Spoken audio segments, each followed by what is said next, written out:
Here is how to log in on Happn. Hello everyone, welcome back to app tutorial.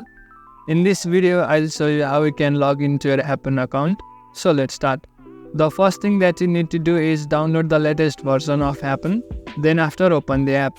After you open the app, you will come to the interface like this. Now in order to log into Happn, you will have to select the login method by which you created your account. For example, if you created your account with a Google ID, then you will have to tap on connect with Google. Otherwise, if you created your account with Facebook, then you can tap on connect with Facebook.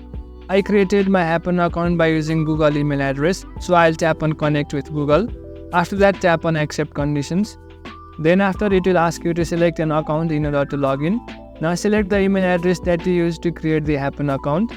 After you select the particular email address, it will load for some moments. Then after, it will open your Happn account. So in this way, you can easily log in on Happn.